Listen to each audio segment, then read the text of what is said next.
Hey, good evening. I'd like to welcome everybody to the January 10th, 2023 Johnson City Regional Planning Commission meeting. If you're here later on to speak about a topic that's on the agenda, I'll recognize you during a public comment session. Please come to the podium, speak into the microphone, and introduce yourself with your name and address. And please address your comments to the commission and stay on the topic at hand. Please don't talk to the audience or talk to staff members. And we'll give you 3 minutes to talk on your topic, and then we'll probably ask you to step aside and make room for the next person. Now I'll call the meeting to order. It's 2 minutes after 6. Vice Mayor Murphy, would you please lead us in an invocation in the Pledge of Allegiance? Yes, sir. Let us pray. Father, we just thank you today for the opportunity that we are gathered to conduct business of this community. We pray for your leadership and guidance in all that we are to say and do. Let the outcome be pleasing unto your sight. In Jesus' name, amen. Pledge of allegiance. Pledge allegiance to the flag of the United States of America and to the republic for which it stands, one nation, under God, indivisible, with liberty and justice for all. Thank you, Vice Mayor. We've got an agenda before us. We'll be looking at the minutes, but then we have a couple of items of new business. Does anyone have anything to add to the agenda or anything they want to reorder on the agenda? I'll take a motion to approve the agenda. Motion to approve. Second. All right, we've got a motion and a second to approve the agenda. All in favor, aye. Aye. Any opposed? Thank you very much. All right, we've got the minutes from the December 13th meeting to be have been presented in your packets in front of you. Does anyone have any corrections or additions or changes to be made? I'll entertain a motion, please. Motion to approve. Second. All right, I have a motion to approve the minutes of December 13th, 2022, and a second. All in favor say aye. Aye. Any opposed? Thank you. I'd like to introduce the commission to our new Director of Planning and Services, Mr. Justin Westbrook. Welcome to Johnson City. Thank you, Mr. very Chairman. much. Really appreciate it. Thank you for the warm invite that y'all have given me through the past 4 weeks. I really appreciate it. Mr. Commissioner, we ready for the first agenda item? Yes, we're ready for the agenda item number 1 on Washington County rezoning request. Copy. Yes, sir. As you mentioned, this is a Washington County rezoning. This board is obligated to hear as it is within our Planning Commission jurisdiction. 103 Barker Road. The property is highlighted. It's zoned green, which is, I believe, is A1 for the county zoning district. It is currently requesting to rezone to R3. It's highlighted by that black line. Obviously, it's fronts North Roan Street, and it is adjacent to Old Stage Road. The request is to allow construction of multifamily housing development. The county process is a conceptual plan, is submitted but is non-binding. No neighborhood meeting is required. Johnson City staff reviews and make recommendations to this commission, and this commission makes recommendation to the county commission, so this is not heard by the city commission. Washington County Commission then makes the decision, and future subdivision plat would also be heard by this commission, and any future site plan would also be reviewed by y'all.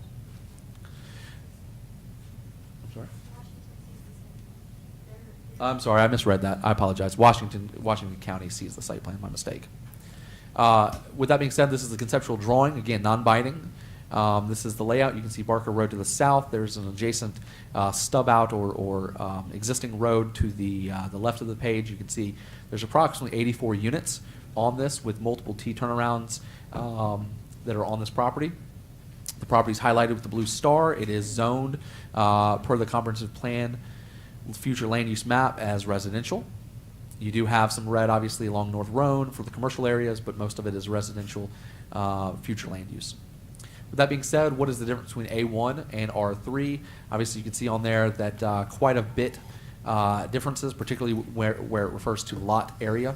Single family, 43,000 square feet, roughly an acre. Well, actually an acre exactly for A1, whereas the rezoning would allow for 7,500 square foot lot. So a lot more dense request is before y'all tonight. The 150 feet and 100 lot width compared to the 50 at the building line, and the front and rear setbacks are on the screen. Obviously, the A1 requires a substantial setbacks from the property adjacent property lines compared to the R3 district. Again, going back to that lot area, specifically where as it relates to density, you can see currently multifamily sewer is up to 50 units, and comparatively speaking, R3 would allow up to 136 units. So we're effectively tripling the density before you tonight. With that being said, this is an overall aerial. You can see North Rhone obviously is kind of going from the southwest to the northeast on the adjacent or on the slide.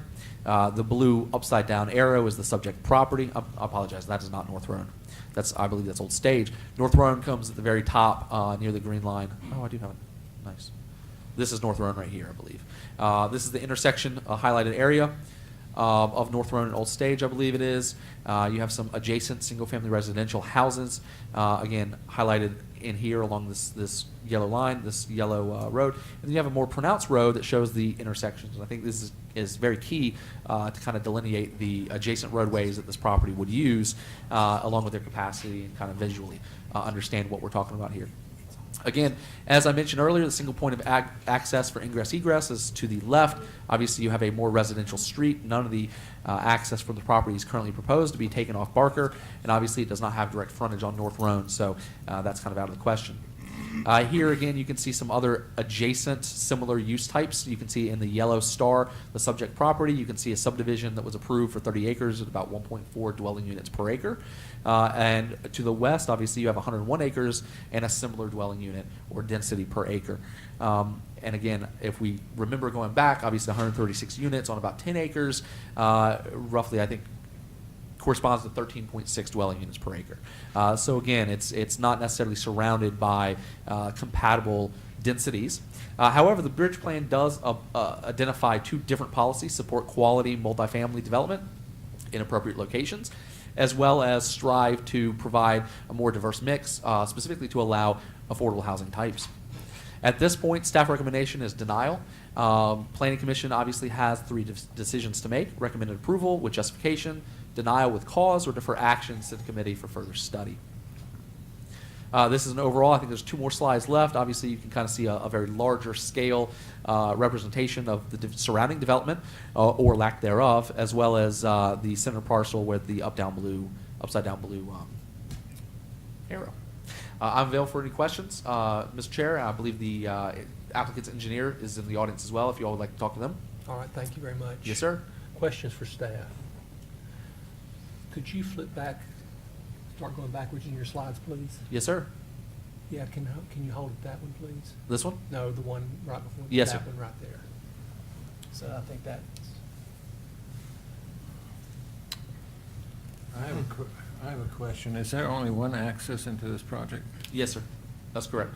Is the fire department okay with that?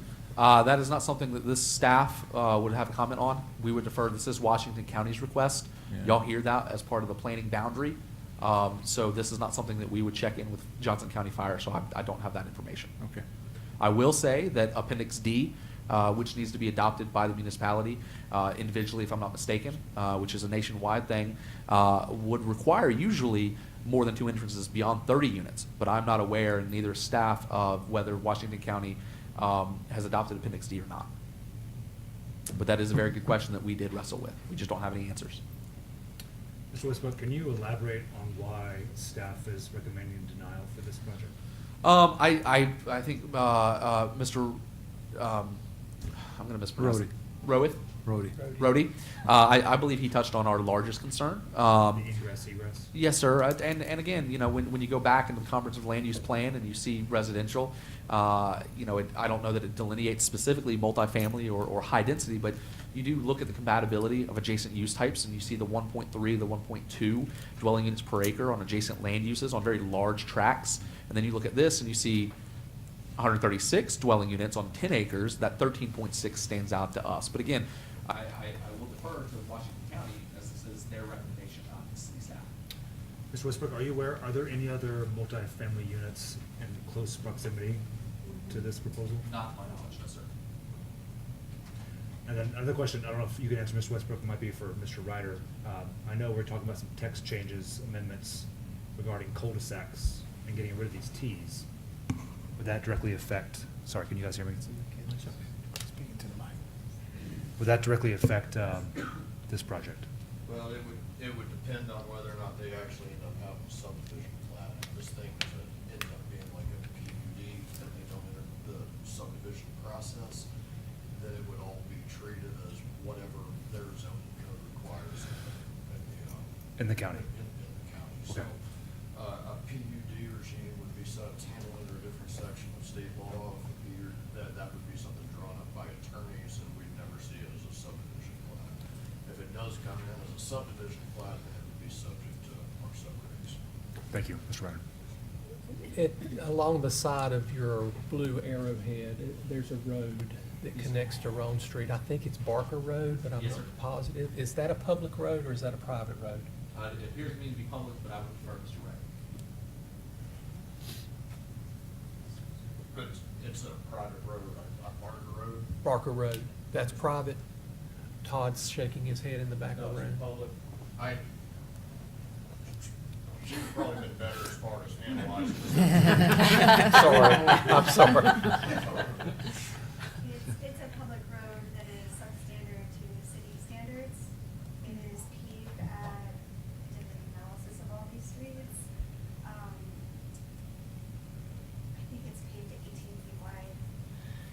But they don't have the access. Right, to I it, see there's so- no connector to it, but it is adjacent to the property. It's as best I can read by the map. Yeah. Yeah, Thank you. they don't propose connection to it. Thank you. And Mr. Westbrook, just to be crystal clear, this is not an annexation. This is not, we're not providing services to this community. It's not. It would require sewer service from the city, but they're within, The urban growth boundary. right, urban program. Sorry. And so we require sewer services, would require water or fire, or police? So my understanding. Come to the mic, Sorry. please, Amber. My understanding is that water is available to the site, and the developer would have to install the lines to get sewer to the site, but the capacity is available. Okay, but we're not being asked to provide police or fire. No, not to my understanding. All right, other questions for staff?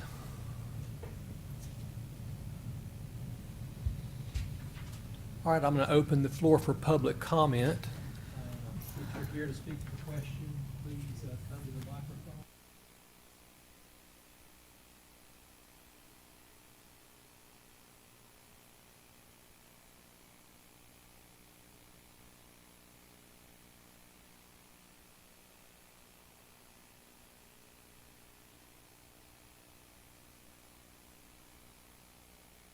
I'm sorry, excuse me, just a moment, Todd.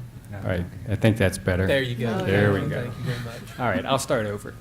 Todd Wood, 1804 Galen Drive, Johnson City, engineer here representing the builder. Just to clarify a few things. So Barker Road is a public county road. That was the preferred access. And what the county, back again. What the County Highway Department has told the developer is that if they access off of Barker, the road has to be improved up to that point. It's about 14 feet wide right now. And the developer was ready to do that. The problem is there's no drainage system in that road. There's no pipe, there's no culvert under the road. So let's see here, this works. So think about here is the low point on the road. All the water from Barker goes on to this private property. So when we widen that road, it's going to increase the drainage. It's going to come close to doubling the amount of asphalt on it. And a pipe would have to be installed under that road, which would discharge directly onto that private property. And the applicant tried to acquire an easement from that private property owner to do that and could not work out anything. So we can't go widen the road and dump excess water onto somebody. That's against county, city, and state law without their permission. So that's why that one access is shown. We would prefer to have had two, but at the moment, we can't do the other one. Now, maybe there is a possibility in working with the highway department that one of those cul-de-sacs, maybe the second one, could maybe have a gate across it with some gravel that comes out to Barker Road for additional fire access. It would be volunteer fire department, not Johnson City, because it's in the county, is the way I understand it. But there could be an additional emergency access created, and maybe the highway department then wouldn't require us to widen Barker Road at that point. Other thing, point out the sewer manhole's about right here. So the sewer would come this way, and an easement across this property to serve the current proposal. And these are private drives. It's not a subdivision, so the cul-de-sac, right-of-way, things like that don't apply to this project. And Mr. Wood, if I may, so if someone's going to leave this project and go into Johnson City, can you show me with the mouse what their route would be? So they leave here, go up the stage, turn right, well, right or left. Okay. Go right and go out to Kingsport Highway or North Roan Street. Okay. How wide did you say Parker Road is? I think maybe 14 feet. And so is, I guess the county's saying that you can't use that highway as is for an egress? If it is used by the residents for egress, or visitors for that matter, then they were requiring it to be widened. Yeah, somewhere between 20 and 24 feet total width. And so if we were to enter, say here, it would have to be widened at least up to that point. There were some discussions that maybe it would have to be widened all the way along the road frontage, even though we may not access all that. That was kind of a gray area. But it just increases the stormwater onto this property, and if we do that, we could end up in a lawsuit over that. The county could potentially too. Could you describe for me the condition of the road that is the current access point and beyond, outside the property, that All right. where it goes and then turns? Is that a gravel road? Is Nah, that? it's asphalt. The highway department did say they thought that at least this curve right here would need to be widened a little bit. And I'm sorry, ma'am. so I don't know the exact width. It's not 14 feet. It's wider than that. Owners that live there can probably tell you I'm gonna guess and say somewhere around 20 feet. I think it's a little bit wider back here, but it's, narrower up here. How much parking space does each unit have? There's a one-car garage and one car in the driveway, so that's two, plus we would end up adding some visitor spaces throughout it. This is not the final plan, it's just enough so people can see. So there's at least 2 parking spaces per unit. Todd, could you do a solution by doing a detention pond to hold the stormwater coming down that road and detain it and then let it go slowly? Is that a possibility? Nah, because our property's higher, and actually it drains somewhat away from Wrong Barker way. Road, so we couldn't over detain. Plus, the other issue is, right now, there's not concentrated water going onto that adjoining property, and we put a pipe under that road and capture the whole north side and dump it in there. That could cause damage, erosion, and we have been trying to get, the easement from this property owner or to work with them somehow. It just hasn't come together yet. What's the traffic load that you'd expect this development to produce per day? I'm not a transportation engineer. I don't know if Public Works would have a number on that. 10 per unit? 10 trips a day per unit, so 1,000 trips a day, between 1,000 and 1,300. So, I'm a little confused about the road. So you said that the one that's leading from the, right there, yeah, that is, you think, 20 feet? I think it's go back your cursor. I think it's at least 20 feet through here. Up here, I'm not absolutely sure. It's not 14 feet wide. Okay. This curve's a little tight right there, so that would need to be widened per the highway department. But the highway department told the applicant they didn't have concern about this road as far as the width and the condition of it as compared to Barker Road. The preferred access is Barker Road. I mean, there's no doubt about that. At the moment, we just can't do it. Okay. Thank you. More further questions for Mr. Wood? I have a question, and I don't know if this is for Mr. Wood or for someone else, but I'm confused about the shape of the actual piece of property. Does it actually extend over where those I'm looking at Yes. one of the previous slides, so it actually encompasses that, what So looks the like maybe a current single-family property farm. does go out to here. The people that own the whole property are selling it to the applicant, but they're only selling, this part Oh, okay. of it. So it's going to be divided at some point? Yes. Okay. Would you explain one more time about, I know we have the single point for egress and access concerning fire departments, EMS vehicles, and if there was an emergency of any kind?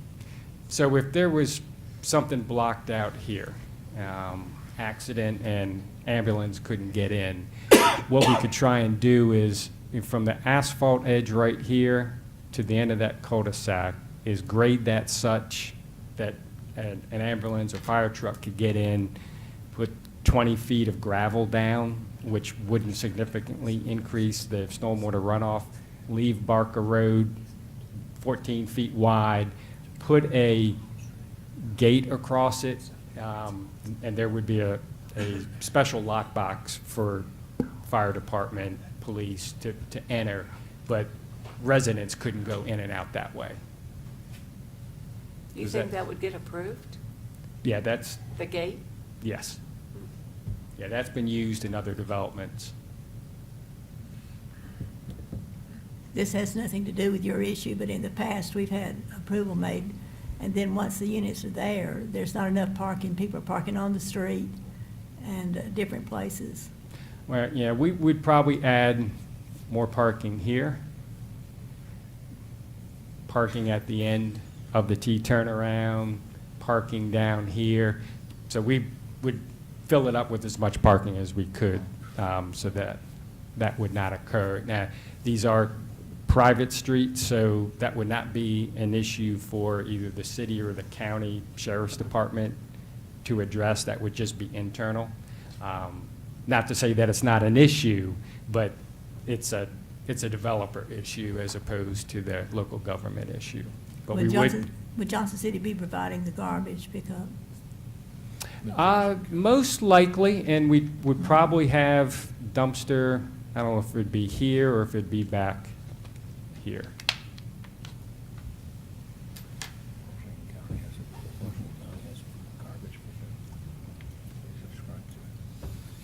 Further questions for Mr. Wood, developer's representative? Thank you, Mr. Wood. Okay, now back to public comment. Please come forward, sir. And you have 3 minutes, please. Okay, my name is Robert Steeman. I live at that house on the left side going toward Old Stage Road, 242 Old Stage Road. I have some information here that I'd like to give you. It may take more than 3 minutes. I just want to give you the information so you Please can come make it forward. reasonable. Please, go ahead.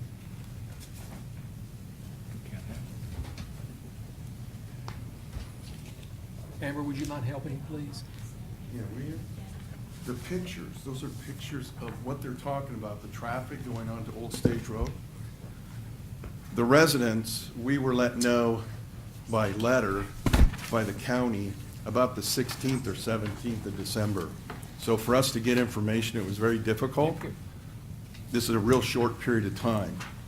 But we have here an issue that was dealt with in 2014 on Old Stage Road about traffic and dangers and things like that. At that time, they denied another R3 that was, if I can show you on there, it's across the street from me over, and I think it's 229. They tried to make that R3. So if you can show them that one. So which? It isn't where, it's a new development that's going in right now. It comes off of Cora Lane. Right here, I think this is Cora, right? So this is the new development, the house is right in front of it. So, Mr. Chairman, Commissioners, what we're talking about is right in here. Yeah, see, that's an old picture. It's all dirt now. They've got 20 units going in there. Right in that area. And the only reason they didn't do more is because of the sinkhole that sits back there. And I know a lot of you don't know because you don't live there, but we do. I've only been here since 2019, and the traffic on Old Stage Road has gotten like exponentially worse. And they're trying to say it'd be a good idea to go out Widener and put it on Old Stage Road. I wish the Stallsmiths would have come here because they've had 2 accidents losing 2 cars because of the way the hill comes up and over. If you look at that paperwork that she just gave you, those are photos taken today. And Barbara, who came here in 14 that talked about the dangers of the road, are showing you different perspectives of Widener Lane. Widener Lane is just kind of like a big driveway. Okay? He's right, Barker's worse, but we don't have a problem with development. What we have a problem with is the danger on Old Stage Road.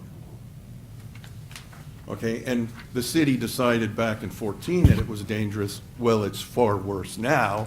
And if you put 84 units coming in and out on Old Stage Road, the people coming out of Dean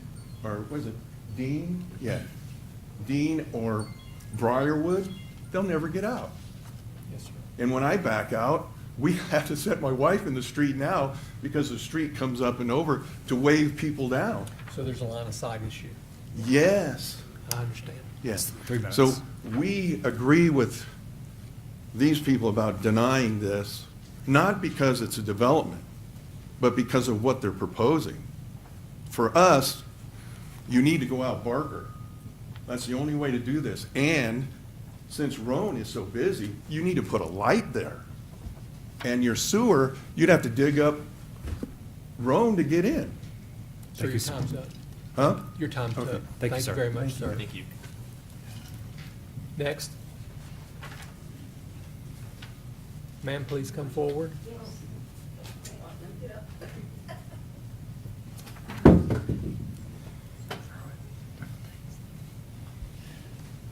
Hello, I apologize for before. Could you pull the mic down closer to you? Yes. please? Thank you very much. Yes. Your name and address? My name is Susan Barnes. I live at 120 Widener Lane. At that point of access, that's my property. I've lived there 43 years. There wasn't a road there. Widener Lane ended at that curve until my parents passed away. And to sell their home, I had to split property. I needed road front footage. I'm right there at the end. I've lived there all by myself, 22 years, but 43 years on the property.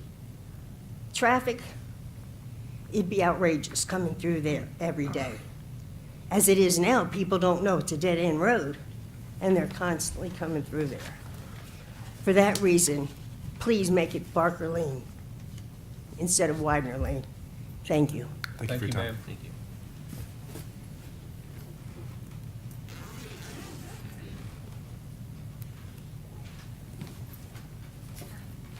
Good evening. My name is Ruth Ann Lindsay, and I live at 224 Old Stage Road. Could you pull the mic down Oh, closer? please? sorry. Thank you, Thank honey. Anyway, we live, can you go back to that, the first shot that was up there, please? Yeah, there you go, the development. Anyway, we are, you see the plot of land, that's, nothing's on it, then you see a house, then you see a plot of land, then you see a house, then you see a house that's got some color, that's us.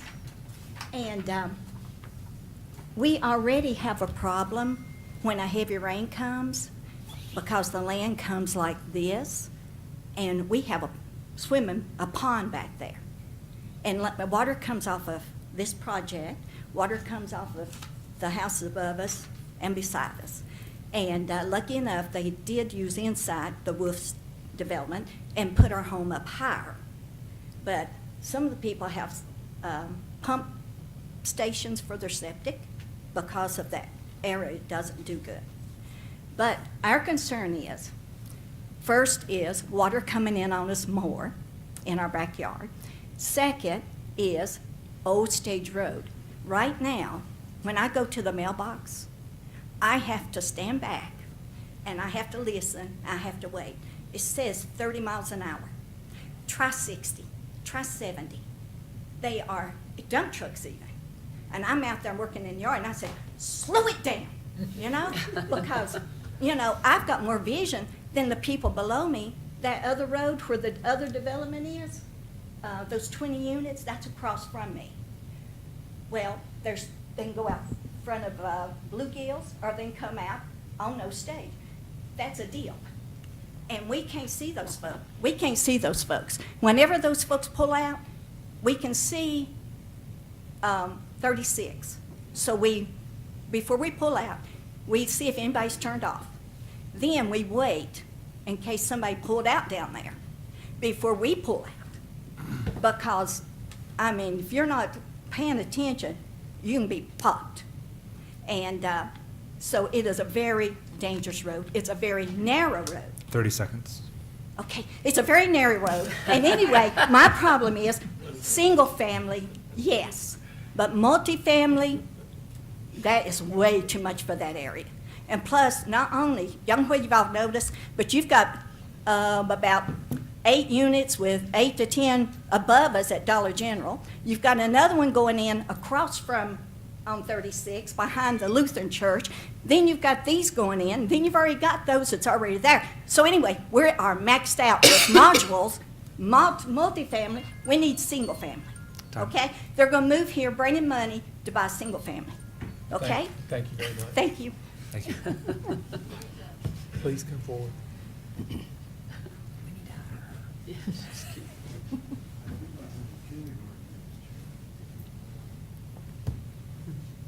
I'm Virginia Steeman, and I live at 242 Old Stage Road.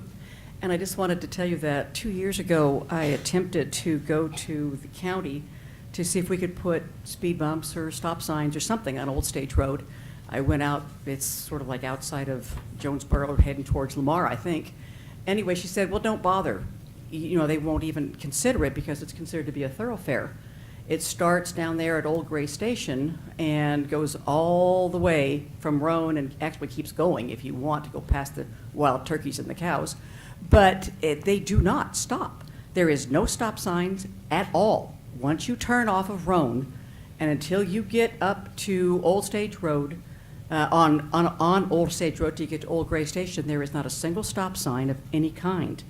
And they literally will hit 70 to 80 miles an hour going through there. And it is just flat out scary. And so when you come out of, if you look at Widener, it basically is a paved goat path. That thing is not wide enough for one car, much less in and out. And to go around that corner, you'd have to dig up those people's properties to do that. It's just not suitable for increased traffic load. Thank you. Thank you very much. Thank you. Anyone else? Not seeing anyone else, I'm going to close public comment. All right, commissioners, I think the conversation's on for us.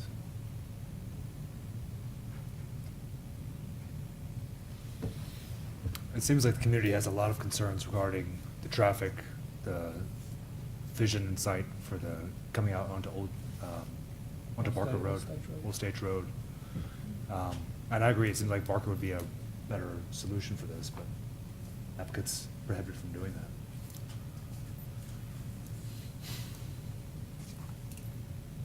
And it does seem kind of out of context too, considering the surrounding community is all single family. Yes, I agree. I think the density is quite intense compared to the surrounding. If it was denied in 2014, can you imagine what the traffic is today compared to what it was then? Can I have some clarification just on what our role is? So we approve or deny, or We have to- recommend approval or denial to the county. And then the We're not county- binding. Okay, that's where I was going with it. Our Okay. opinion is not binding, but we're an advisory role. Is that correct, Mr. Westbrook? Yes, sir. That's correct. Okay. That's what Any I oth- was thinking, but I wanted to make sure. Any other discussion or questions to be asked? I'll entertain a motion. Then I will make a motion, just get started. So I love doing. Motion to approve the 103 Barker Road multifamily rezoning from R3, from A1 to R3. Okay. I've got a motion to approve the rezoning request for our recommendation to approve, go forward with it to the county. Is that correct? Correct. All right, do I have a second? And just be, point of clarification from Mr. Westbrook or Amber, if we put this motion forward and it fails, do we need another motion, or can this one just, it just fails now? You need a positive motion. So if this one fails, then you need to do, that's how it's set up in my eyes. I would defer to Mr. Lawrence on that. But it's my understanding, and as many of these I've done, shooting down a recommended approval does not mean it's a recommended denial. They're two separate thoughts.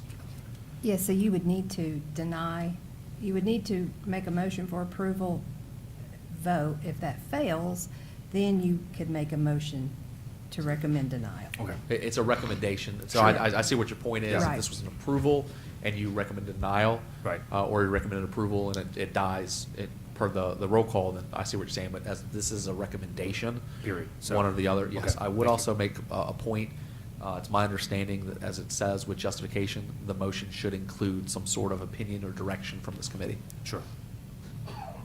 Okay, so does your motion stand? I think we should find out where we are, so yeah, let's stand. Okay, do I have a second? I will second, just so we can move forward. Okay, we have a motion to approve recommending this be rezoned from A1 to R3, if I'm remembering correctly. A1 to R3, correct. So I've got a motion and a second. Any discussion about the motion? Again, just point of clarification, I think this is where you're going. I just want to be very clear. When you're recommending approval, I didn't hear any justification with that recommendation that was seconded. That would be a legal concern of staff's, is not having that justification with this motion. I would personally like to see the second fail if that's the intent of this board.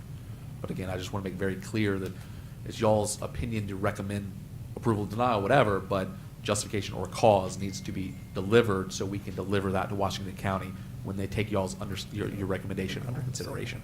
You have to give some sort of direction. And with a recommendation, you may recommend denial first, where normally, I know where your confusion's coming from. You're used to Right. making a motion to approve, which must carry or fail. Right. With a recommendation, you can make a recommendation to deny. Okay. Correct. So do we need to? Well, vote? you've already seconded, it's my understanding We've got a from motion Mr. on the Lawrence, floor. you've got to Let's vote. get this Yeah, So we let's need go to ahead vote. and call the roll. Okay, Please. all right. Commissioner Aldridge, No. Commissioner Bailey, No. Commissioner Lockmiller, No. Commissioner Oshinbaum. No. Commissioner Rhodey, No. Vice Mayor Murphy, No. Vice Chairman Whitfield, No. Chairman Dagenhart. No.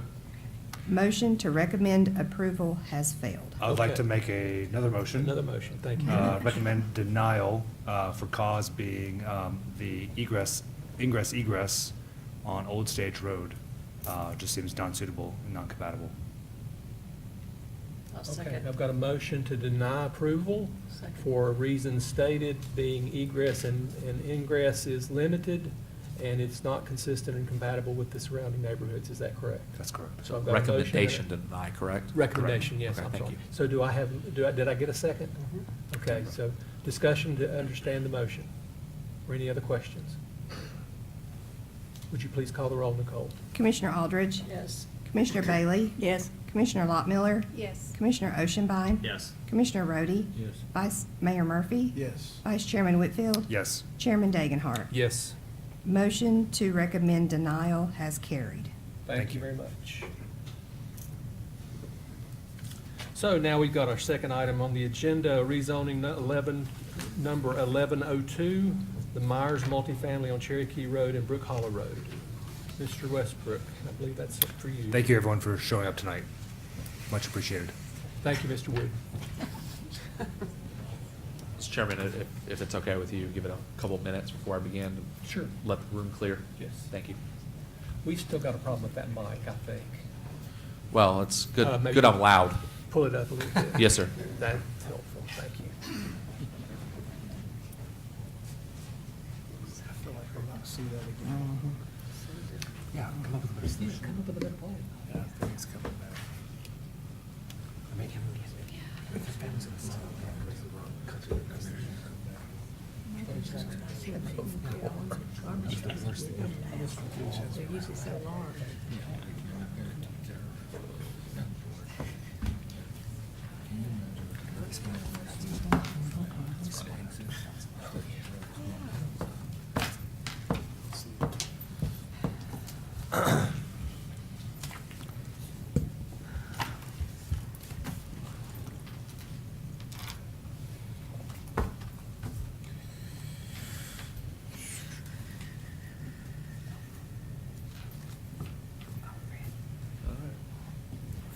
We can go ahead if you're ready. Yes, sir. There's another Amber Rogers special, Myers, Cherokee, and Brook Hollow. As you mentioned, Mr. Chairman, the site in question is that hatched out area. As you can see in the current zoning, the pale yellow is R1 or R2C. In this particular case, it's R2, but then the yellow, the brighter yellow across the street is obviously R4.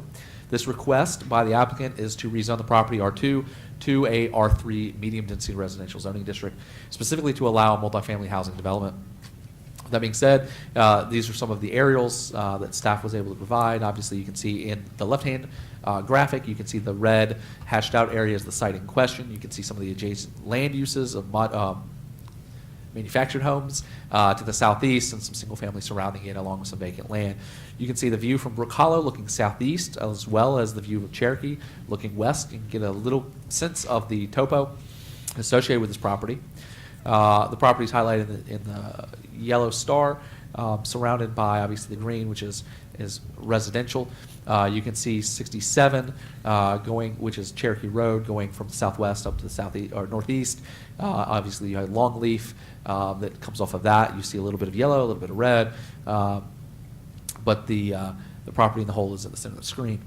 That being said, there's an older, I believe, annexation or plat map, but obviously an older map is Exhibit B. The property in question, again, highlighted with the yellow star. It was zoned R2 and R4 historically. You can see those adjacent zoning districts. This is this non-binding, I can't remember, the binding, I apologize, thank you. This is the binding conceptual plan the applicant submitted with its application. 16 units, 2 townhomes, obviously private street, stormwater, and type 1 buffer, as well as a sidewalk and multi-use path around the property. Project history, this does have a little bit of history with it, so context is important. This is the third attempt to rezone this particular piece of property. The first attempt was requesting R2C, which was denied, and the current, or that concept plan, they proposed 9 detached single-family with 4 facing Cherokee with driveways and 5 facing presumably Brook Hollow with driveways. The key identifying factors in that particular case that y'all may or may not have remembered was site distance issues. The second attempt was to look at a R3 request, and it did pass at first reading with the City Commission. However, it was withdrawn, and the concerns with that, to staff's knowledge, was very similar to the first, which is site distance issues. The property for our comprehensive plan future land use map shows this area as residential. And the bridge plan obviously looks to support quality multifamily development in appropriate locations, looks to allow for a diverse mix of residents for affordable housing types, and then obviously provide greater housing choices such as mixed use and neighborhood, and that is seen in the overall zoning and land use plan of residential, but also the adjacent R4 and R2. Strategic plan specifically calls out the mix of housing options. The neighborhood meeting was attended on December 30th, or held December 30th on a Friday at 6 p.m. 2 neighbors attended with concerns. The numbers of units, traffic safety, again, kind of a repeat of the previous 2 concerns or attempts, and specifically the phrase riffraff, which always makes me laugh. That's why we try to include that, was used by some residents. At this point, staff is recommending approval with corrections to the concept plan. We have gone over those with the applicant, I believe. The 3 motions before you, again, as a recommending body only, recommend approval with justification, recommend denial with cause, or defer action to a committee for future study. And then obviously we do have the overall map. You can see Cherokee Elementary is got that great area pointing to the southwest. You do have some apartments, so this is in line with that a little bit. Manufactured home park, religious facilities, townhomes in the area, duplexes in the area, and apartments. But it is predominantly single family, I would imagine, or at least that's the way it looks to me. Again, overall map, you can see in the blue star that disappeared.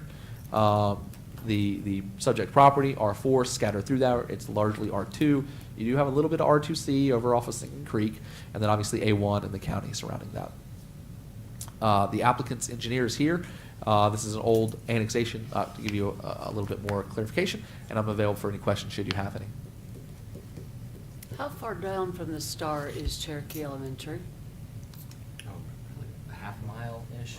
I mean, it's not So that it's, quarter it's, mile. it's further than outlined in there, right? Oh, it's on the map right It's there. on the map there. You can see it. There's a big aerial that you can see on. Maybe a quarter of a mile to a mile, half mile, maybe. You can see it down there to the left, right there. Up to the left. It's right there. That's it. Excellent. Okay. Because I know there's all kinds of apartments across the street from. And behind it as well. There it is, right there. Could you There go it is, back, there it is, but it was. I'm sorry, which one? could you go back to the diagram that actually shows the The concept concept? plan? Yes, sir. please? There we go. That's what. There All you right. go, thank you. I'm curious about the prior withdrawal that I think you made me think was triggered by a line of sight issue, and it might be similar to this plan, is that correct? And that line of sight issue is on Brook Hollow? Huh. I would defer, that's my understanding, but I'm not an expert on that. I would probably defer to existing city staff that was here during that time, particularly the city engineer. We know that that was a raised concern in that neighborhood meeting that we hosted in February, but I'm not sure, I can't speak to the accuracy of that concern. Could you speak to that, please? Yeah, Lawrence Perry, city engineer, not city engineer, I'm with the Public Works Engineering Division.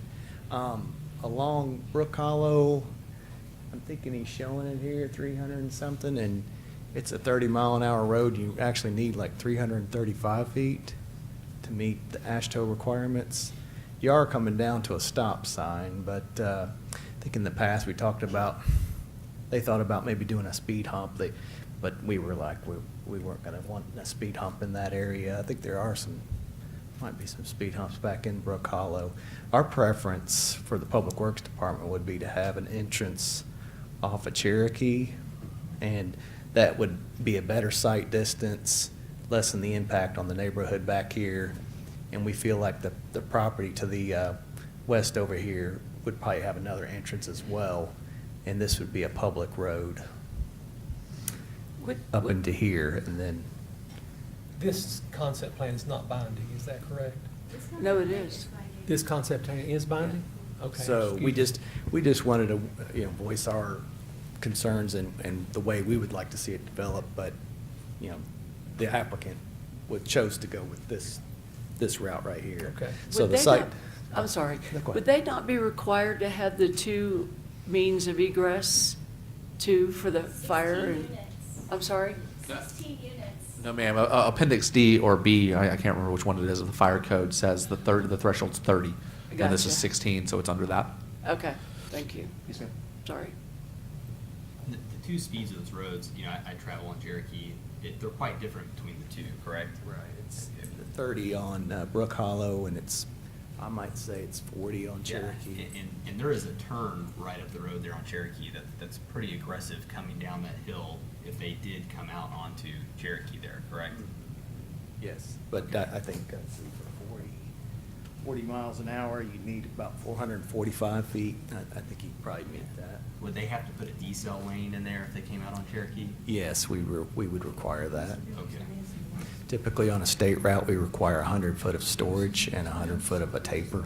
I see. So they would have enough distance to be able to install that, and it would be paved by But they're them. not required to put the decel line or lane? Right. On Cherokee's state route, and it's, I mean, at least a major collector. Brook Hollow is just a local road, and we typically will require a decel lane or a right turn lane only on collector roads. Okay.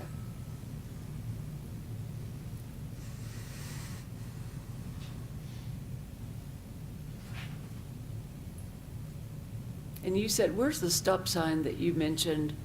Is it at the end of that road there? Yeah, down here, yeah, where it Okay. intersects with Cherokee Road. Okay.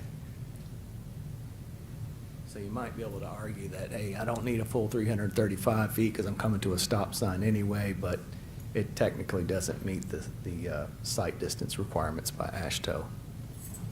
And depending on where they're going, there's a good chance they'll go left or right out of there going to different parts of Johnson City, kind of where this is positioned. Yes.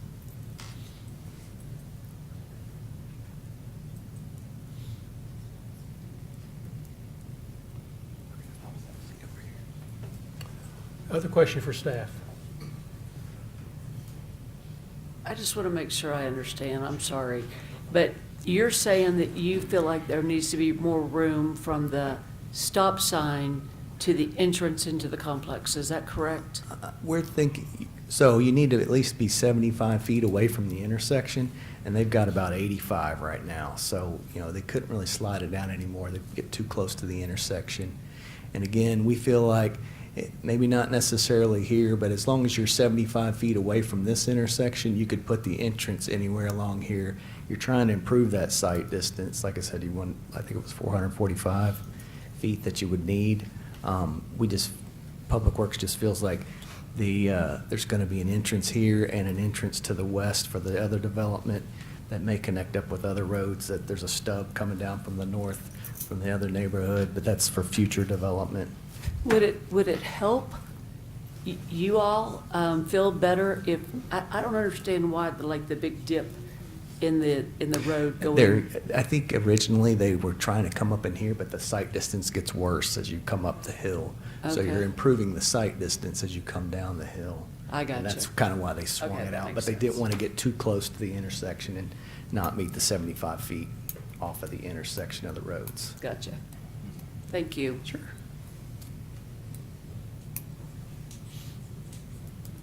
Any other questions for staff, please? Amber, I get the feeling you've got something to tell us. Commissioners, if you don't mind, I would like to add that the request is to rezone the property. All of the site distance situation, that gets hashed out at the site plan review. So Thank you. this is just, is this site an appropriate location for an R3. R3 zone? Thank you for that clarification. Okay, I'm going to open the floor for public comment. Is anyone here to speak to the question? Mr. Wood, I believe you must be the developer's engineer. Yes, you get me again. Todd Wood, 1804 Galen Drive. First address the road issues, access that were just brought up, but then I really want to get back to the land use because that's what this is about. So one, keep in mind that this site plan is binding. So what we show access-wise, that is what we are bound to as far as which road we access.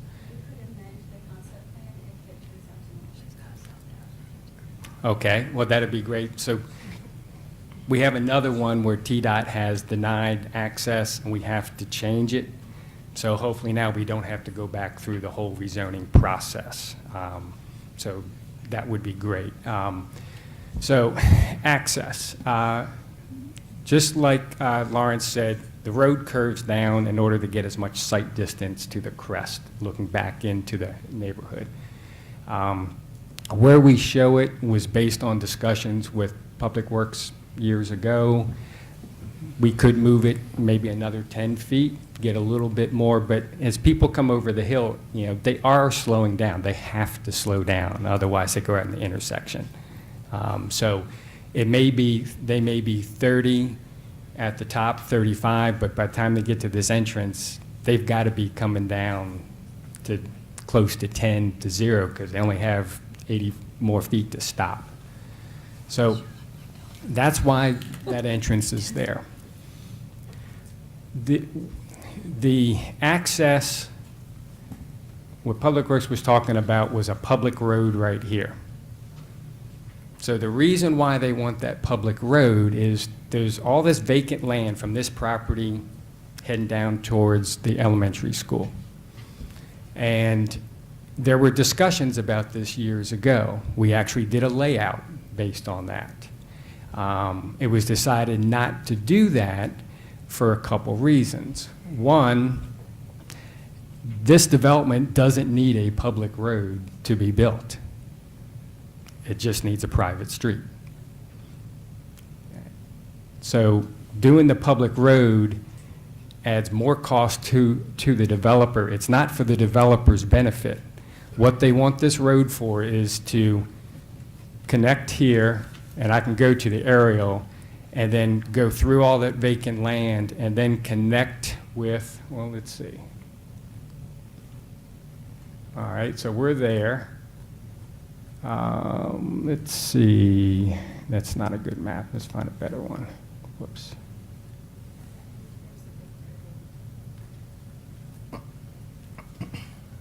Yeah, this one's, let me get there. Let's go the other way.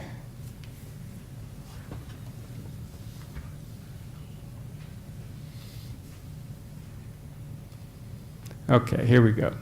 So they want the road to come here and then eventually come through here. And I think it's right here is the public road on the other side. They want to be able to connect all these up. That does not benefit this property.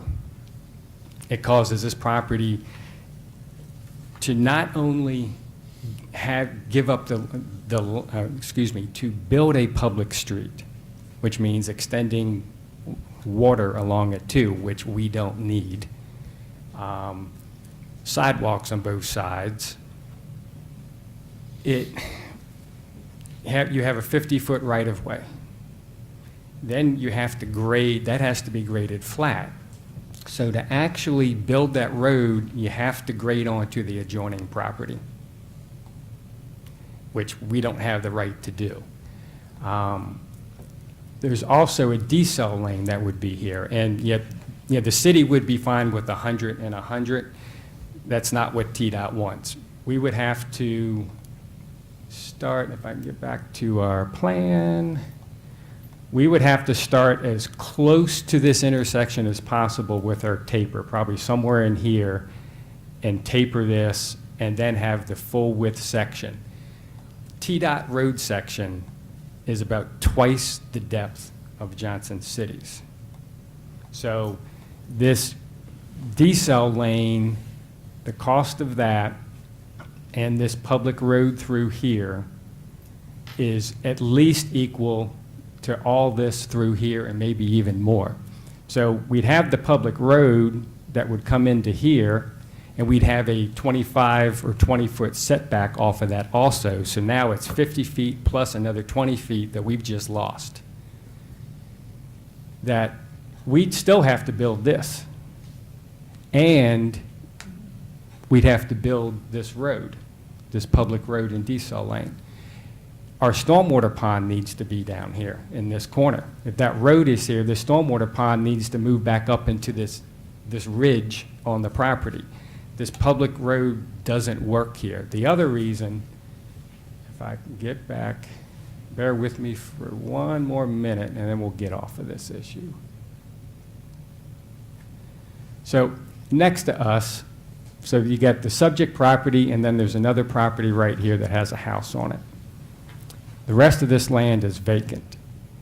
I think the owner of this house may also own this land. So if that road comes in here with the idea it's going to extend left, if this owner doesn't want to develop, that road will never, ever be extended. And it'll just sit there for no reason. The other thing, I had a conversation with TDOT today.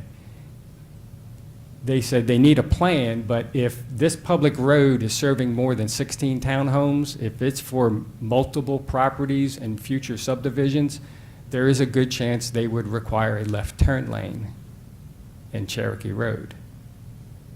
And that would probably have to be close to 300 feet long. But then you'd have to widen, Cherokee Road for 500 or 600 feet in order to make that happen. So I just want to point all that out. As long as we can adjust the location at time of site plan of that access, we're willing to work with the city and TDOT on that. We just don't want to show the access one place, get it approved, we have to move it someplace, we just don't want to have to go back through the whole rezoning process again. Which just sounds like we don't have to now, so that's good. So land use. You already heard, so R2 residential back here. Residential neighborhoods back here, all single family. Most of Cherokee Road, well, not here, but back up through here and over here is R4. So a lot of what's along Cherokee Road is already R4. Granted, it is on the other side. Mobile home park across from us. You heard that in the first rezoning that was denied, it was for single-family houses, road frontage lots along Brook Hollow and Cherokee. The city denied it because of site distance issues. What that tells me is that single-family lots are not appropriate on this piece of property because of site distance. A single access point is the appropriate use, and that works well with multifamily. Multifamily, you've got Cherokee Road, busy road, state highway. That is a transition zone between there and the R2. So to me, the R4 is an appropriate zone for this piece right here. Oh, excuse me, R3. Yeah. Projects mixed up. Sorry. I was doing another one today, R4. So R3, excuse me. So R3 would be an appropriate transition zone to the R2 single family because you're at the corner of these two streets, and single family doesn't work on this property. It's already been denied by the city for that reason. And just a clarification, fire code, because we're talking multifamily and it's come up twice, it's 100 units that you need the second exit. It's 30 if it's single family. Thank you, Mr. Wood. Any other questions for Mr. Wood? Thank you, that's very helpful. Okay. So I'm going to go back to public comment. Is anyone else here to speak to the question? Feel free to identify yourself at the podium with your name and address. And you'll have 3 minutes, please. George Atkins, I live at 1809 Brook Hollow Road. And may I navigate, sir? Yeah, absolutely. Go back.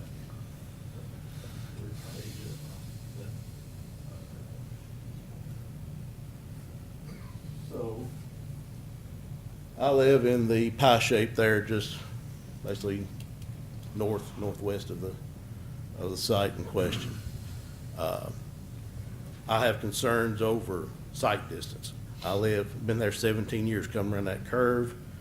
On to the left, there are speed humps, but coming around that curve, people fly. I've seen multiple accidents in that curve.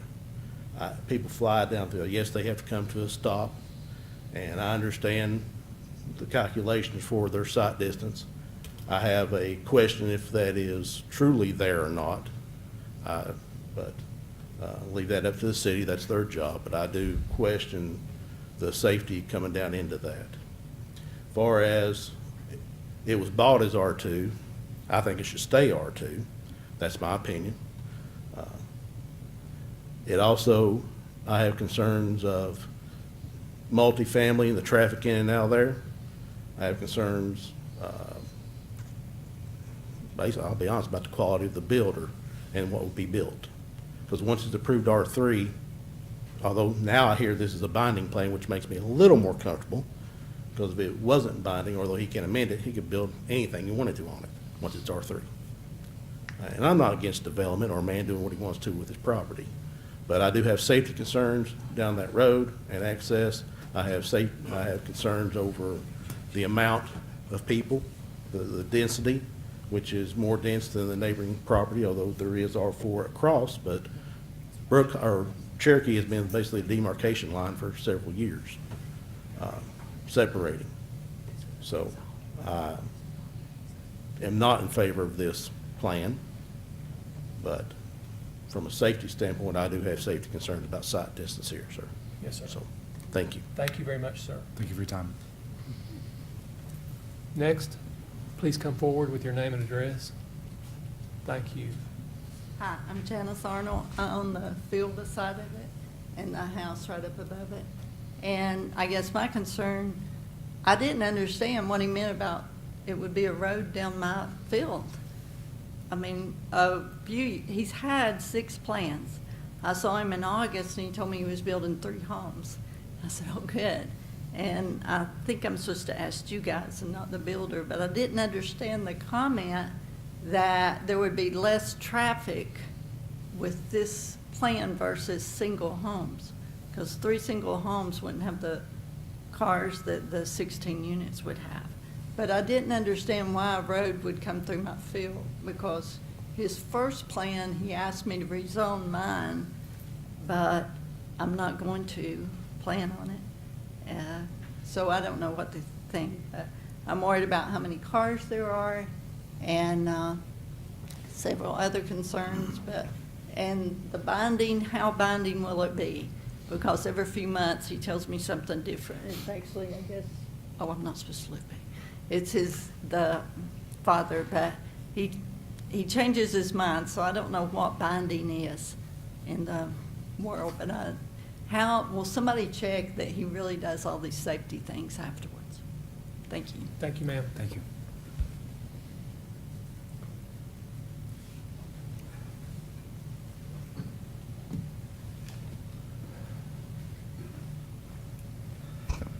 My name is Gary Davidson. I live at 1816 Brook Hollow Road, not far from the other gentleman that last spoke. Thank you for entertaining our comments tonight.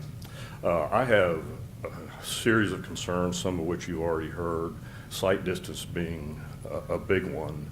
Where the access point for ingress and egress onto Brook Hollow Road is situated, that is a point of traffic congestion. And to be clear, Brook Hollow Road is a connecting city street between the corridor of Cherokee Road and Lone Oak, which are higher volume roads. And that road is used as a cut through, so there is an increase in traffic volume on our street anyway. And so with the limited sight distance and the speed issue that we have, speaking as a property owner who has just again replaced my mailbox because somebody lost control and took it out, there are significant issues that on the ground that can't be adequately grasped through the plat and what has been said so far. So a Cherokee Road access point of ingress, egress would significantly address some of those issues. However, our neighborhood between Cherokee Road and Lone Oak and that whole area that you saw in green from an earlier slide is all R2. This location, all R2.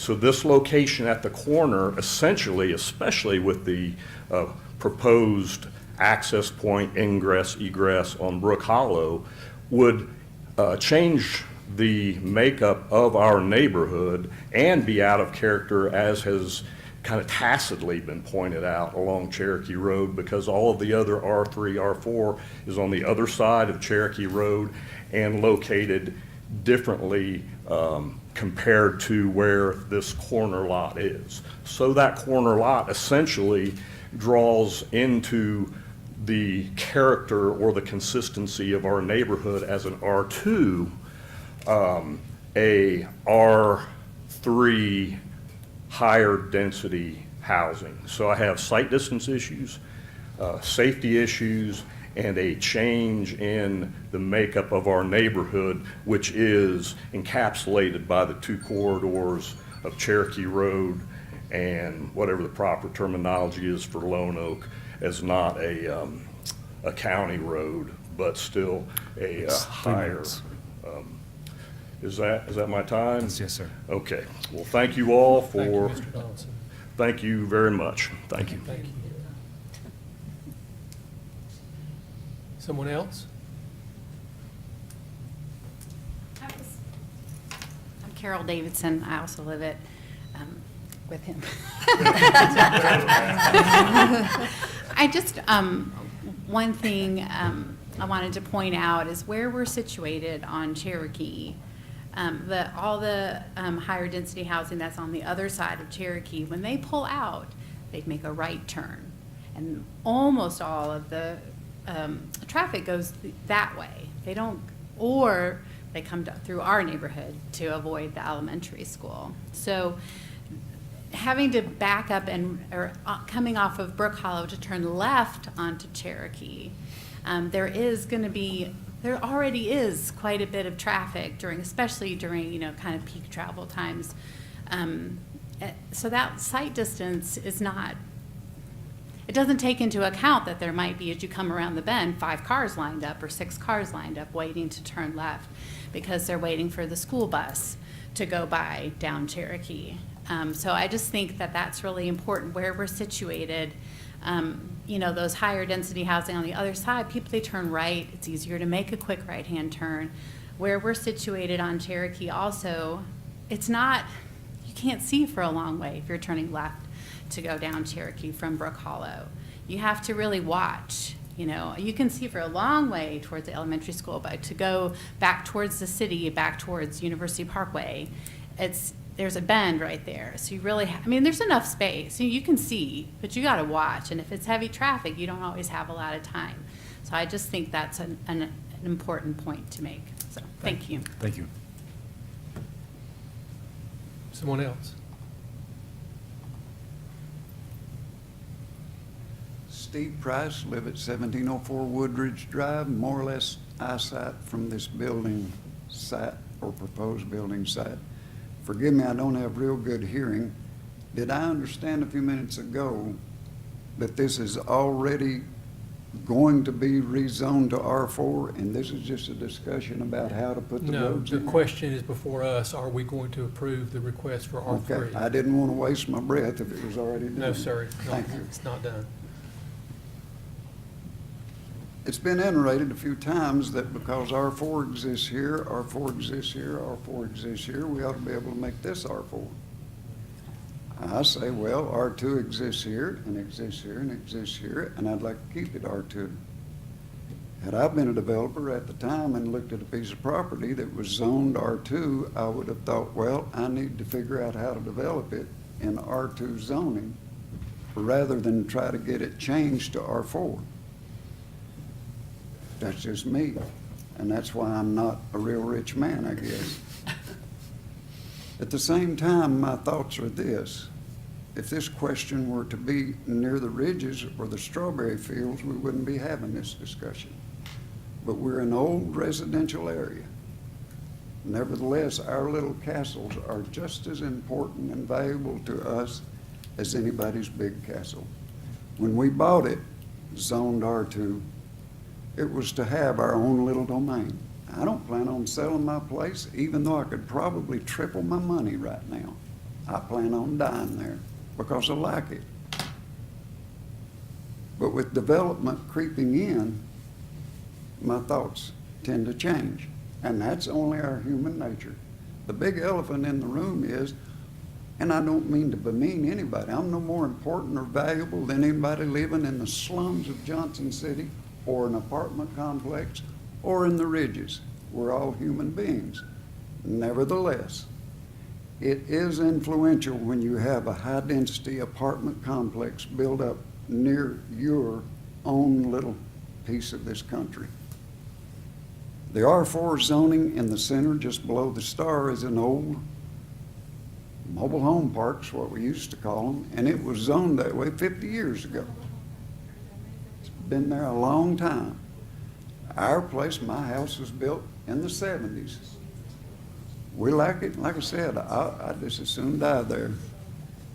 But the question seems to come down to this point, and that is to rezone something, a piece of property that was already zoned otherwise, to rezone it for someone to make a bigger profit financially, while at the same time devaluating the real estate value of the adjoining properties or that area.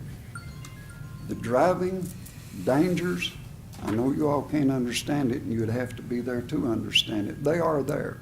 But that's not my big issue. I'm just plainly stating, I'd like to keep it R2. And for that matter, whoever the developer is, it would really please me to see him put 4 houses in there and make $2 million apiece on each one of them. I don't want to deny anybody an opportunity to make money. But plain and simple, I'd like to keep it zoned R2, just to preserve my little environment. Thank you, Thank sir. you guys for your Thank you time. very much. Thank you. Someone else?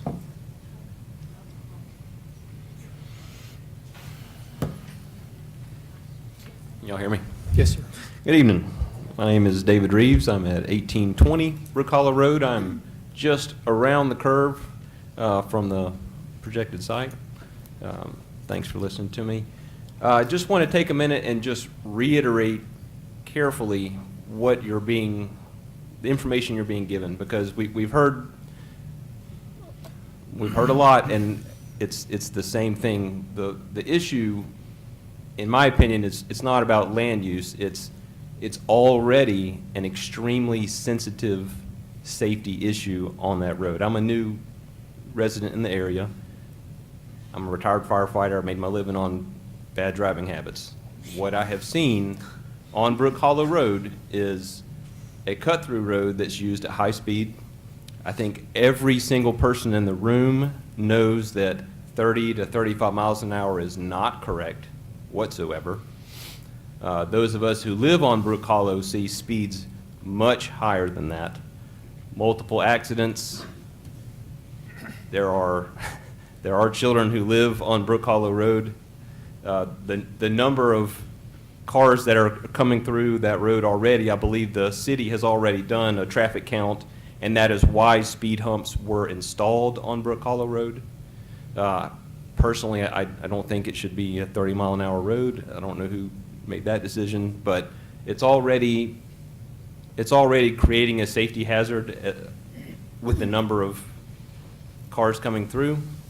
I think I heard 10 trips per unit, 160 trips. That's just the residents. Is that the number that I heard correctly? Six trips per unit. Okay, my math's a little off. Probably more like 10 once you add in visitors, right? Okay. All I want you to do is just consider the liability. That's all I'm asking. Thank you, sir. Thank you very much. Thank you.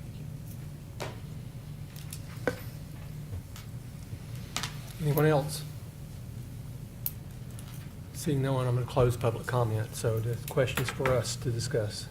I have a question. Pull the mic over, please, Ube. Thank you. What was the staff recommendation? We were recommending approval, if I'm not mistaken. Okay. Now, since I'm given a mic, something I want to be very clear on. Number one, this request is for R3, not R4. Number two, to clarify, that R4 property that's out there appears to have 8 townhomes or multifamily uses at the very back, along with I think what appears to be 3 single-family. So the modular, or I'm sorry, not modular, the manufactured home park slightly to the north is zoned R2, so I want to make that clear. Also, point of clarification regarding the concept plan. Concept plan is binding to an extent. So if they come in here and they work with Public Works, as long as there's a city policy that moves that driveway up and down Brook Hollow, that is, in my opinion, as I am the authority on that, not a major change. Now, if they come and say and work with Public Works and they move the entrance to Cherokee, then I will require them to come back before y'all, because that is a significant deviation from the plan y'all see tonight. If they move the driveway to 20, 30, 40, 50 feet per Public Works policy, I think that's within the realm of margin of error. We cannot expect the developer to have everything reviewed prior to bringing to, the engineering alone would be cost prohibitive. But that doesn't mean that y'all can't see their ideas and they can tweak it per staff policy moving forward. But if they significantly change it, I will require that to come back before this board. So I just want to be very clear on policy per our zoning codes. I have 2 questions, Chairman, if I may. One, Mr. Ryder, going back to the turnarounds in cul-de-sac, and this looks like another T1 in this development. Would that be subject to change based off the regulations that would be potentially approved this evening? Yeah, it's going to be a private drive. They're not subdividing the property, Okay. so we're not going to get in the subregs. So what they'll be required to meet will be basically the parking standards of the zoning code. Okay. With the appropriate width for the drive aisle. And the T turnaround would have to meet they're gonna have to have appropriate turnaround for the fire code. Okay. For the fire code to review when we review the development plan. Thank you. Does that make sense about It how does. we're not in the subregs? Yep. Okay. Private road. And I would like, just for point of clarification, just in case anybody has this question, Mr. Ryder, hold on. What is the minimum number of parking spaces per unit? They're over 2 bedrooms, I would imagine. 2 bedrooms, so 2 parking spaces. If it's 2 bedrooms or more, it's 2 parking spaces per unit. Okay, thank you. Yes, sir. And then second question, maybe this is, if Public Works could come back up, please. And just, do you guys have any concerns regarding the traffic? I know the community really has a lot of concerns regarding sight distance and the egress. Do you guys, are you guys comfortable with this plan as is currently proposed? Like I said, our preference would be to come off of Cherokee. As far as traffic impact, I don't know if it's required or not, but, 16 units, was it, like apartments? Sorry? Apartments, condos? For what was the question? units? The units, or the apartment I believe condos? they're apartments, is it not? They're townhomes, individual Townhomes, so self-homes. maybe. Yes, yeah, 96 trips for the whole place. It'll increase the traffic, but I don't think it's gonna cause a threshold to where we have to improve the intersection with Brook Hollow or Cherokee. And again, we would prefer to have the access off of Cherokee because we see the land, if it develops to the, I guess, southwest, that would probably require another entrance off of Cherokee. We just see that 2 entrances coming off of Cherokee for that strip of land in there between the Brook Hollow neighborhood and Cherokee Road. Yeah. Okay, thank you very much. Sure. I do have a follow-up for that. So, Sure. but there's a single-family home in between those 2 plots of land now, correct? Right, So and that's, if they sold, and decided to move or whatever, or if they remain and they don't want to develop, they could just, leave it as is. So it may never develop, but potentially it could develop. So we're not requiring Mr. Myers to build that whole road or anything like that, just that access point off of Cherokee to come up to his development. And then the remainder of it would be taken care of later if it did develop. Thank you. Sure. Any other questions?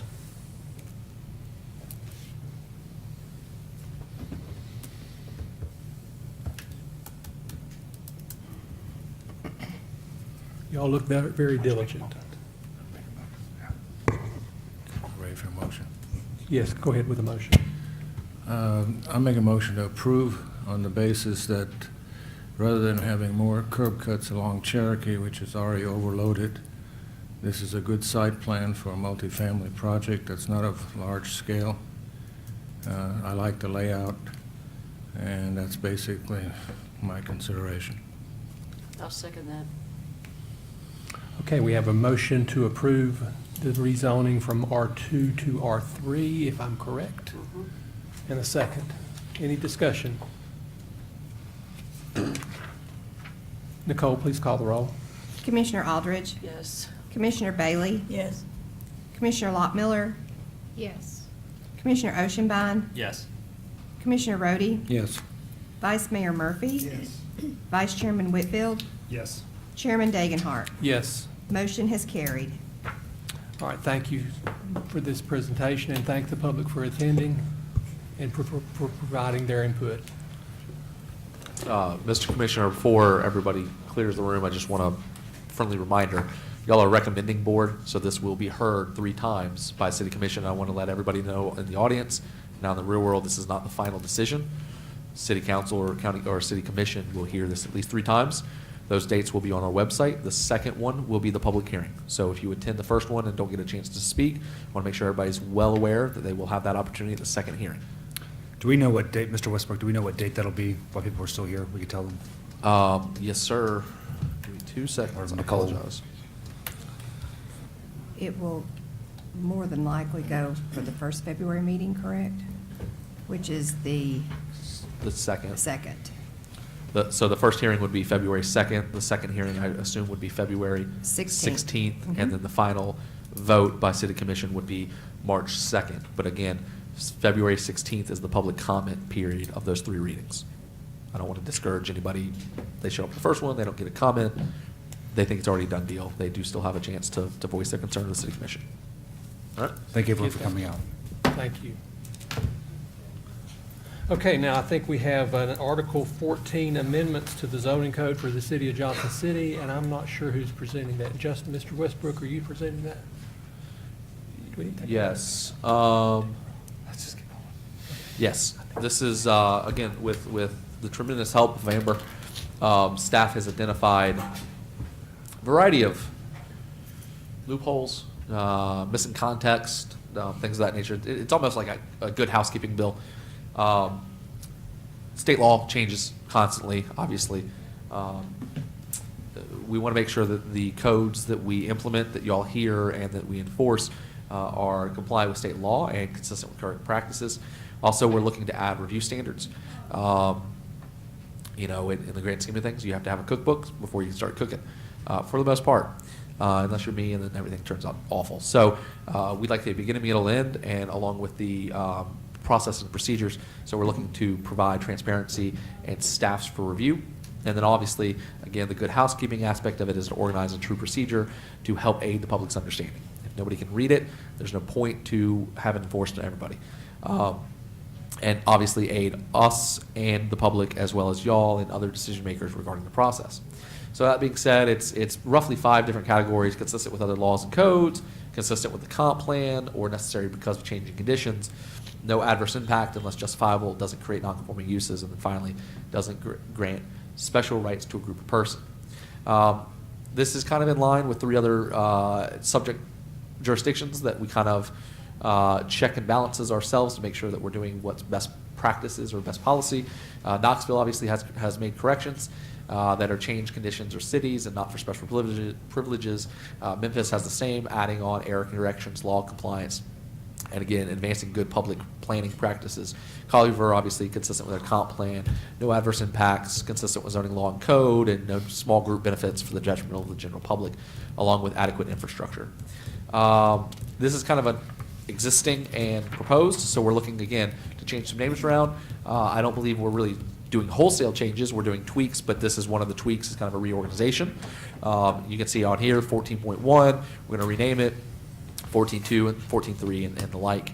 And again, that gives a very clear understanding of where you can go find the specific sections of the code based on what stage of the development process you are in. For example, again, you know, we're looking to cross out that 13.7204 or that section of the code to make sure it complies with the new 654.503. Specifically, and this, I was thinking about this coming up in the previous agenda item. What happens if y'all recommend denial? Well, our current code, which is against state law or not consistent with state law, requires that the city manager hear the appeal and then it moves forward. That is obviously not the case. So once passed, the adopted ordinance must be recorded with city recorder. So we're looking to add things and take things out and make it more consistent with state law. Obviously, the strategic plan is a good adopted policy guidance, is the phrase I like to use, for internal and external customer service. We're looking to approve these conditions. They're in front of you in the larger packet that was provided to y'all. Recommend approval with text amendment and justification. Recommend denial with cause for action to send to the committee for further study prior to returning for reconsideration. And that's pretty much it. Was there any specific questions? At that point, I would defer to Amber if there's any specific language questions that y'all have, or policies or procedures that you have questions about. Thank you, Mr. Westbrook. Yes, sir. Any questions for Mr. Westbrook or Ms. Rogers? I think we've seen this several times. Yeah, and just for the rest of the commission, I've seen this 2 or 3 times presented, read through it 2 times. I have no concerns with it. It looks good. It's a significant improvement in our code. Simplified. Yeah, I appreciate all the work, Ms. Rogers. Do we need to open a public comment for this? I don't think so. Did we advertise? Yeah. Yes. Every amendment, even amending the amendments, requires public hearing. Okay. So I'm going to open the floor for public comment. Seeing none, I'm going to open the floor for public comment. Sounds good. Okay, any questions, or conversation, or questions, or discussion for staff? I'd like to make a motion. Motion, please. Motion to approve the changes as presented. Do I hear a second? Okay. Do I hear a second? Second. Okay, I've heard 2 seconds. That makes 4. How about a third? Any other question or discussion? Or did you have something, Mr. Westbrook? No, I'll take care of it. Okay. Nicole, would you please call the roll? Sure. Commissioner Aldridge, Yes. Commissioner Bailey, Yes. Commissioner Lockmiller, Yes. Commissioner Oshenbine, Yes. Commissioner Rhodey, Yes. Vice Mayor Murphy, he stepped out. Vice Chairman Whitfield, Yes. Chairman Dagenhart. Yes. Motion has carried. Okay, our next agenda item, I believe, is a amendment to the subdivision regulations. Mr. Ryder, are you going to present that?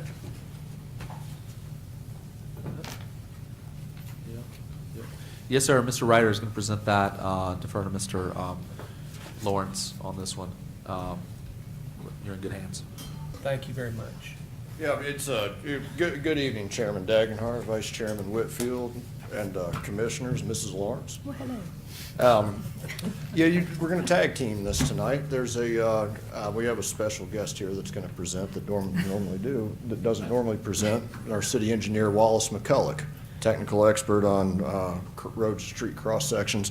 So what I'm going to do is just briefly give an overview of why we're updating these why we need to amend the subdivision regulations for Article 4. As you've read in your staff report, I'm sure, and as we've discussed in the subcommittee meeting, one, we've adopted the 2018 International Fire Code with Appendix D, which has certain pavement requirements for cul-de-sacs, T turnarounds, Y turnarounds. Our subdivision regulations do not mirror that, and we need them to reflect those changes. We're already enforcing those standards, but we need to update because the fire code trumps the subregs, but we need to update our subregs to match it. The other thing that we're looking at with our cross sections is increasing the amount of pavement in general because of a couple issues that have happened. And just a quick some historical context on this. I'm going to show you 2 plats where we had issues with what we believe to be an inadequate right-of-way of 40 feet, that accompanied by narrow lots and T turnarounds, at which impacted traffic congestion, parking on the streets, impacted emergency vehicle access, and that sort of thing. One of them is this, if you look at this plat for Phase 2B of cottages at Greenwood. This is a 40 that we've had I'm sure all of this is off of Willow Springs, the new development, new RP development, where we've had a lot of code enforcement issues and complaints about on-street parking. You probably can't tell, but this says, you probably can't see it, but this is a 40-foot right-of-way with 19 feet of pavement and the old standard for the T turnaround. And ideally, we should have probably approved a cul-de-sac on this. So this is one of these that has forced us to look at amending our street cross-sections. The second one is Cedar Rock off of Hammett Road on North Roan Street. Again, we have a 40-foot cross-section, a T turnaround, which will now be much larger if we amend these subdivision regulations. These are two examples of where we've just had a lot of issues with on-street parking and inadequate pavement in the road cross sections. So therefore, what will take care of both of those situations is to eliminate the 40-foot cross-section altogether with the lane. That's what we're recommending on this. At this point, I'm going to turn it over to Wallace to walk through these cross-sections, which he's actually been the one that has revised these cross-sections. So at this point, I'll put you in better hands. So I'm Wallace McCulloch, the city engineer. So the reason we're getting rid of the lane is because, as he showed you on those, it's too narrow. When you have homes that are 3 or 4 bedroom, or 3 bedroom, I guess, and then you try to, if they have a child or two and they have cars, there's nowhere to put all that. And so those roads are difficult to get down through, near impossible. So we're trying to fix it so that the road width, the asphalt width, is 24-foot minimum on any road, any public road within the city. If they wanted to make it private, then they'll still have to meet some of the fire code issues, but we don't have to maintain it and that kind of thing. And so it becomes a problem when they make those things real narrow. And so we're going to eliminate lane, and we're going to go to the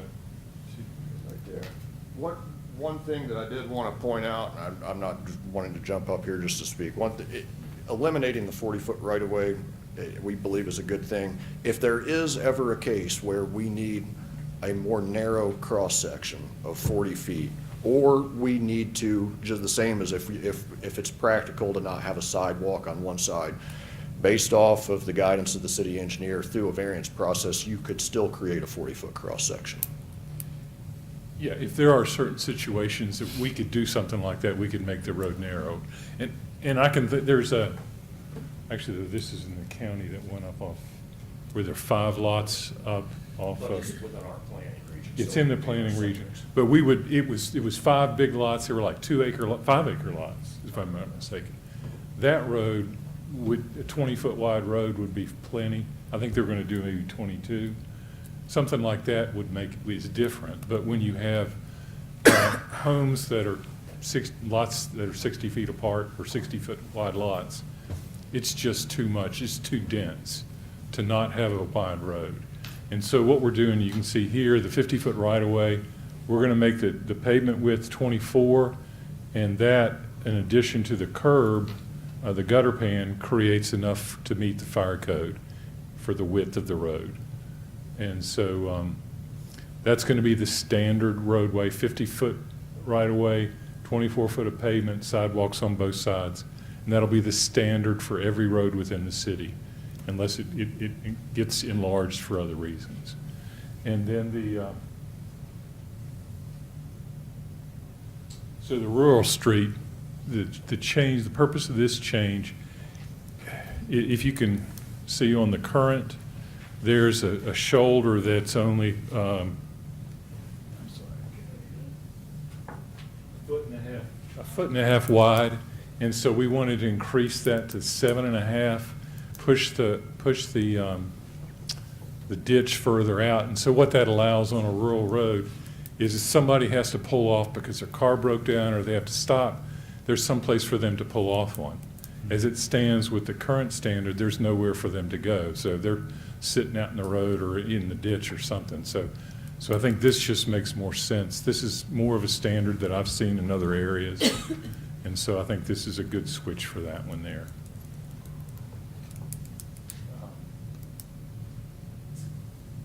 And so for the cul-de-sac, well, and I guess I'll say, we left the T turnarounds in there, or the Y turnaround too, and those dimensions show the fire code dimensions. And those should only be used in certain circumstances, and not, as we saw on that last, on the two plats, where it's used when you got lots fronting on them. That just creates all kinds of problems. Nobody can get through there. They can't even turn around in them because their car's parked on them. So we're gonna cul-de-sacs need to be used in all situations for subdivisions, except in certain circumstances. And those would have to be a topography issue, and it's not just because they can squeeze more lots out of them. I don't think that's a justification for the use of a T turnaround or a Y turnaround.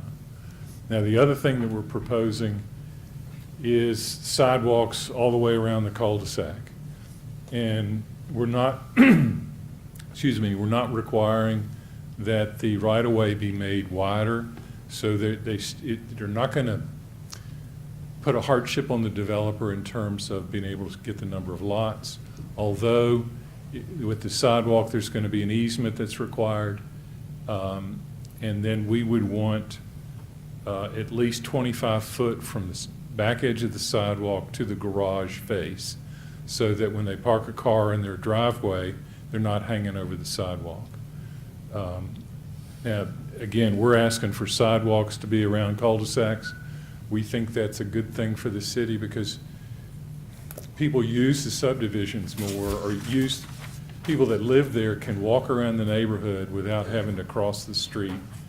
It just, I think it helps the neighborhood. I've lived in subdivisions that had them, and you walk all the way around instead of having to cross the street or turn back on the same side. It makes it a nicer thing, but that's your all's call on that. We're also going to change up in the radiuses here, entering in, we're going to make those 25 foot. Right now, they're smaller, and I think radiuses are a problem within the city. It's difficult to make the turns because you're kind of cramped in there. I mean, leaving this parking lot out here, when you leave that parking lot, there's hardly any radius when you get out onto Main Street. And so it's the same thing in these subdivisions. I think we need to make the radiuses comfortable for cars to pull in and out of them. We're also asking for a radius on the right-of-way so that there's no, so that we can get sidewalks around without trying to get onto people's property. There's some of those situations that we're left with as well.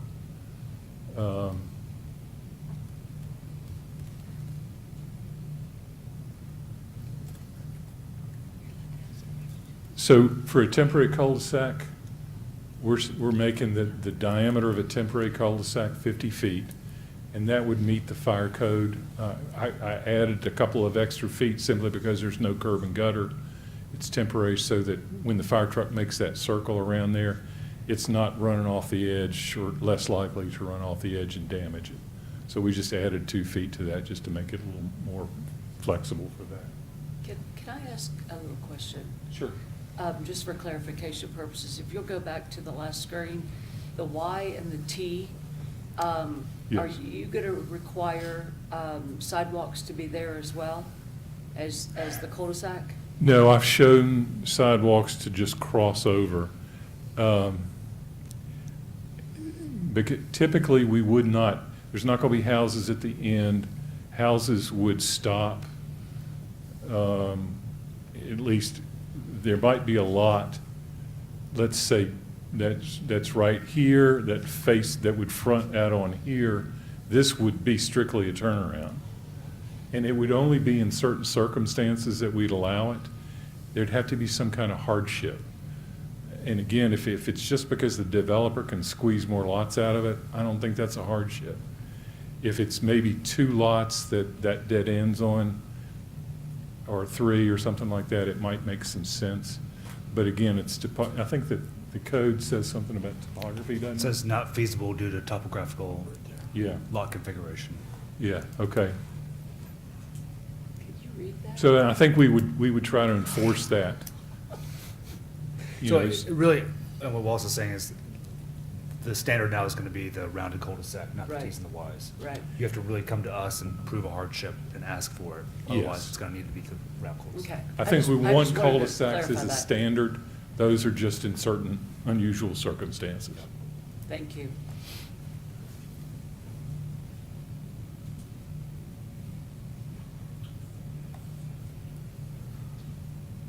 Yeah, we talked about going to 50 feet temporary cul-de-sac. And I've already mentioned, this talks about the 15-foot radius on the right-of-way and a 25-foot radius, a minimum 25-foot radius going into a subdivision.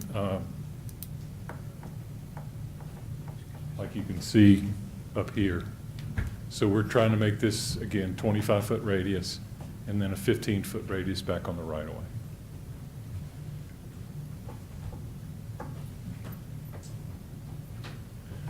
And this is just a point of clarification from an engineering standpoint. This only had 2 inches of base stone underneath curb and gutter. That's inadequate, and so we changed the detail to show 6 inches minimum of stone underneath that, and that's an engineering standard, which should have been there all along.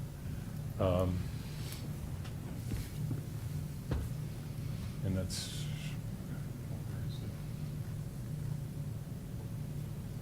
and then again, we're talking here, the old one was sidewalks are not required on a cul-de-sac, but here they're saying that they are required around the cul-de-sac.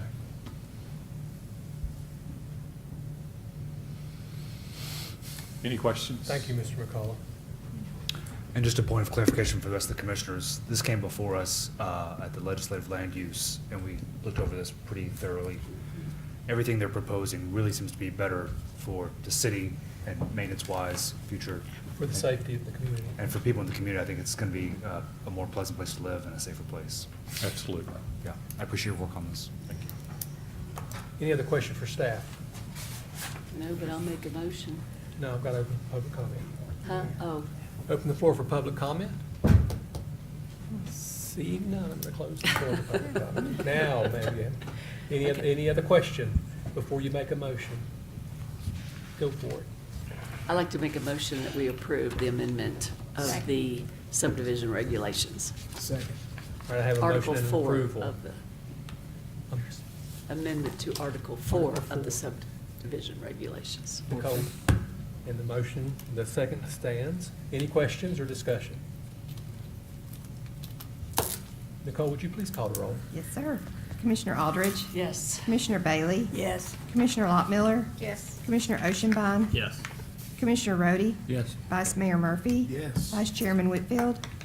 Yes. Chairman Dagenhart? Yes. Motion has carried. Just an admin point on that, since you all are the approving authority, it doesn't go to the city commission, so I'll make sure that the page numbers match up and the figures correspond correctly. And I'll have a draft or a final copy for the chairman and the secretary to sign Yes, sir. approving those. Thank you very much. Ms. Lawrence, next month's meeting, do we have elections? We will need to elect, are they yearly elections? Yes, we will have our yearly elections at the Okay, so next would meeting. you please consider that with your plan to attend and do whatever considerations you need to make in the meantime. Thank you very much. Any other business will come before us? Seeing none, I'll adjourn the meeting at 7:50. Yep.